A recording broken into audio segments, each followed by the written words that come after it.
नमस्कार। स्वागत है हमारे चैनल सुप्रीम कोर्ट जजमेंट इन हिंदी पर।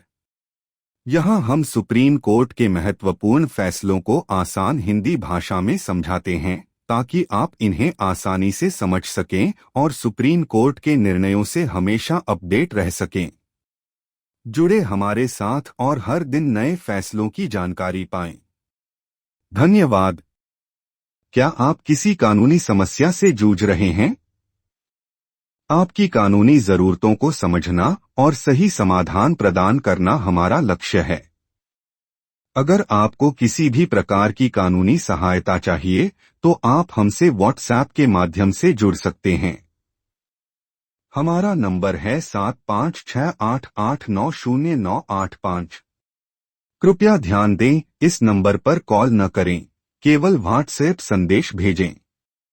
हम आपकी हर संभव मदद करेंगे और आपके कानूनी मामलों का समाधान दिलाने के लिए हमेशा तैयार हैं। तो देरी न करें, आज ही संपर्क करें। धन्यवाद। नमस्कार दोस्तों, आज हम बात करेंगे एक बहुत ही रोचक और ऐतिहासिक मामले के बारे में जो सुप्रीम कोर्ट में तय हुआ है। यह मामला है श्री मुकुंद भवन ट्रस्ट बनाम श्रीमंत छत्रपति उद्यनराजे प्रताप सिंह महाराज भोसले का। तो बने रहिए हमारे साथ, क्योंकि हम न केवल इस केस की कहानी सुनाएंगे बल्कि बताएंगे कि इस फैसले से आपके जीवन में क्या सीख मिल सकती है। वीडियो के अंत में हम आपके सवालों का जवाब देने के लिए एक स्पेशल सेगमेंट भी लाएंगे। चलिए शुरू करते हैं। तो सबसे पहले इस केस की पृष्ठभूमि जानते हैं। यह विवाद पुणे के येरवाड़ा इलाके की जमीन से जुड़ा हुआ है। मुकुंद भवन ट्रस्ट ने 1938 में एक कोर्ट ऑक्शन के जरिए इस जमीन का 3/4 हिस्सा खरीदा था और बाकी का सवा हिस्सा 1952 में रजिस्टर्ड डीड के माध्यम से लिया।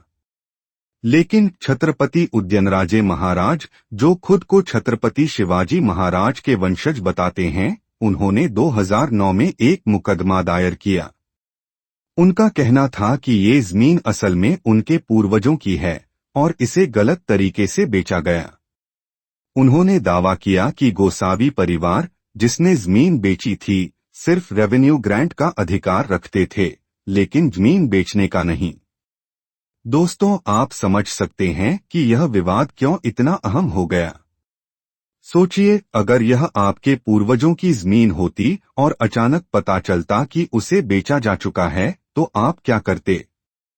अब बात करते हैं कि इस केस में कौन कौन से कानून लागू किए गए। सिविल प्रोसीजर कोड (सीपीसी) के तहत ऑर्डर 7 रूल 11D का इस्तेमाल किया गया। यह तब लागू होता है जब कोई मुकदमा किसी कानून के तहत चलने योग्य नहीं होता, जैसे कि समय सीमा लिमिटेशन खत्म हो चुकी हो। सीमिति अधिनियम 1963 लिमिटेशन एक्ट। अनुच्छेद 58 किसी डिक्लेरेशन घोषणा के लिए मुकदमा 3 साल के भीतर होना चाहिए। अनुच्छेद 59 अगर कोई रजिस्टर्ड दस्तावेज या डिक्री रद्द करनी हो तो यह भी 3 साल के भीतर होना चाहिए। अनुच्छेद 65 कब्जे से जुड़े मामलों के लिए 12 साल की सीमा होती है। अब सोचिए, क्या आप जानते हैं कि अगर आप कोई जमीन खरीदते हैं और उसे रजिस्टर करते हैं तो उस रजिस्ट्रेशन के बाद कोई आसानी से उसे चुनौती नहीं दे सकता। यह कानून हमें क्यों दिया गया है? ताकि दशकों तक विवाद न चले और कानून का सम्मान हो। तो चलिए जानते हैं कि यह मामला कैसे आगे बढ़ा। निचली अदालत ट्रायल कोर्ट ने कहा कि इस केस में जो सीमिति लिमिटेशन की बात है वो कानून और तथ्य दोनों पर आधारित है। इसे सबूतों के साथ ट्रायल में तय करना पड़ेगा। हाई कोर्ट ने भी इस फैसले को सही ठहराया और कहा कि मामला तय करने के लिए ट्रायल जरूरी है। सुप्रीम कोर्ट ने इस मामले को गहराई से जांचा। सुप्रीम कोर्ट ने यह साफ कर दिया कि उद्यनराजे महाराज का दावा समय सीमा के बाहर है।